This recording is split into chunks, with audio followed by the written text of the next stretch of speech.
these things were not seen as movies you showed the children at home on television. I think the horror hosts did one thing. They put the adults at rest. You know, this is kind of schlocky. You need the guide, you need Charon.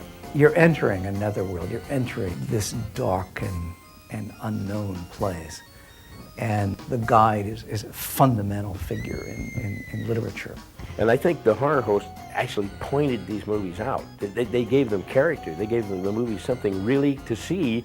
And you wanted to see the movies, and you wanted to see the host. But I mean, they gave the movies a name, really. The genre was kind of born through there by watching these guys. By the time I had control of that dial, in the early 60s, monster movies were on all afternoon on Saturday nights, and they were on after school. The great age of the horror hosts is the late 50s. You talk to different people across the country, that person was the greatest. You know, so I have to say Ghilardi was the greatest because that's who I grew up with. One day I was attending a Cub Scout meeting, and many of the other boys were terribly excited about something they had seen on television. There was this buzz in the air over Roland, Shock Theater, the most amazing experiences they had ever had with a black and white television set. And then, of course, 20 years of Chilly Billy Cardilli, Bill Cardell. And that to me was like the highest you could go in show business.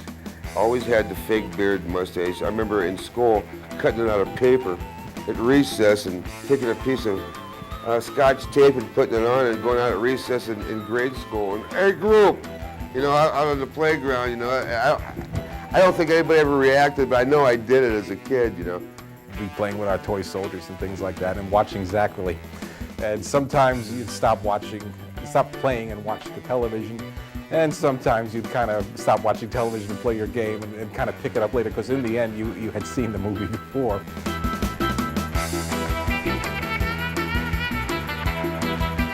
Well, you know, in the early days of television, the more versatile you were, the more valuable you were. And luckily for me, I did everything. And I was in the Army, and I hated the Army, and I'm going to call those people and see, you know, if they would pay just to have, for monster materials, maybe we could do a monster farm every week or something, anything, to get out of the Army stuff, you know. And so I called them, and surprisingly, they said, yeah, come on down. Anyway, and I figure, who's watching? I'm going to have some fun. I never thought it would go past 13 weeks. I thought, oh no, this isn't going to work. I put everything into my first show. All my years of thinking about stuff went into that first show, and after it was over, I thought, now what am I going to do?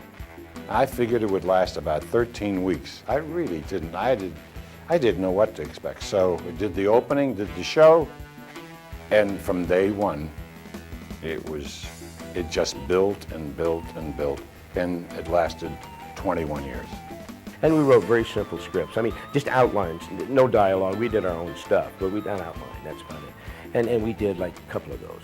And all of a sudden, mail started coming in, the ratings started going up. Because now people are saying, hey, this guy's doing something. This is great, you know. And before long, we were like the top-rated local show in town. And rather than have them memorize anything, I would set a situation and say, we'll do this, we'll do that, we'll do this, and they did it. And I've ad-libbed everything, no scripts, nothing.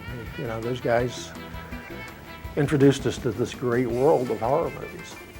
And I think they were like tribal shamans. There were so many secrets of life that were buried in those movies, and had subjects that you didn't see in mainstream things at all. It showed how we started this whole business of introducing late-night scary movies on television. Aren't you glad?